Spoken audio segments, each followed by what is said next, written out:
நற்செய்தி வாசகம். மார்க் எழுதிய நற்செய்தி 4ஆம் அதிகாரம். ஆண்டவரின் உயிருள்ள வார்த்தைகள் 1-20 முடிய. அவர் மீண்டும் கடலோரத்தில் கற்பிக்க தொடங்கினார். மாபெரும் மக்கள் கூட்டம் அவரிடம் ஒன்று கூடி வர அவர் கடலில் நின்ற ஒரு படகில் ஏறி அமர்ந்தார். திரண்டிருந்த மக்கள் அனைவரும் கடற்கரையில் இருந்தனர். அவர் உவமைகள் வாயிலாக பலவற்றை அவர்களுக்கு கற்பித்தார். அவர் அவர்களுக்கு கற்பித்தது, இதோ கேளுங்கள். விதைப்போர் ஒருவர் விதைக்கச் சென்றார். அவர் விதைக்கும் பொழுது சில விதைகள் வழியோரம் விழுந்தன. பறவைகள் வந்து அவற்றை விழுங்கிவிட்டன. வேறு சில விதைகள் மிகுதியான மண்ணில்லாத பாறை பகுதிகளில் விழுந்தன. அங்கே மண் ஆழமாக இல்லாததால் அவை விரைவில் முளைத்தன. ஆனால் கதிரவன் மேலே எழ அவை காய்ந்து வேரில்லாமையால் கருகி போயின. மற்றும் சில விதைகள் முட்செடியினிடையே விழுந்தன.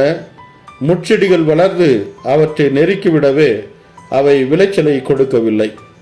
ஆனால் இன்னும் சில விதைகள் நல்ல நிலத்தில் விழுந்தன.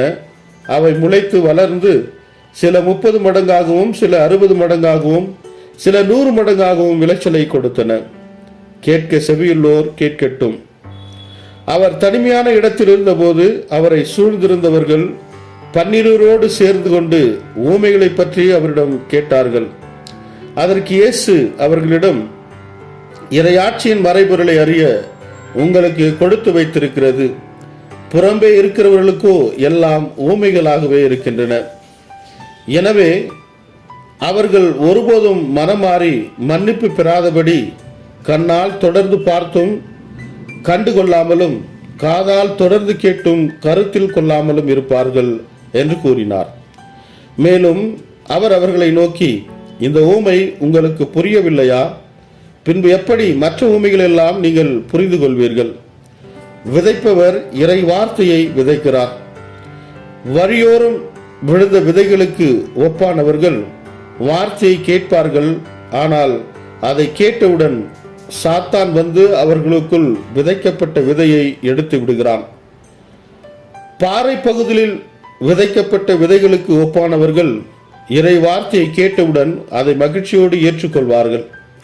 ஆனால் அவர்கள் வேரற்றவர்கள், சிறிது காலமே நிலைத்திருப்பார்கள். இறை வார்த்தையின் பொருட்டு இன்னலோ இடுக்கனோ நேர்ந்த உடனே அவர்கள் தடுமாற்றம் அடைவார்கள். முட்செடிகளுக்கு இடையே விதைக்கப்பட்ட விதைகளுக்கு ஒப்பானவர்கள் இறை வார்த்தையை கேட்டும் உலக கவலையும் செல்வ மாயையும் ஏனைய தீய ஆசைகளும் உட்புகுந்து அவ்வார்த்தையை நொறுக்கி விடுவதால் பயனளிக்க மாட்டார்கள். நல்ல நிலத்தில் விதைக்கப்பட்ட விதைகளுக்கு ஒப்பானவர்கள் இறை வார்த்தையை கேட்டு அதை ஏற்றுக்கொண்டு பயனளிப்பார்கள்.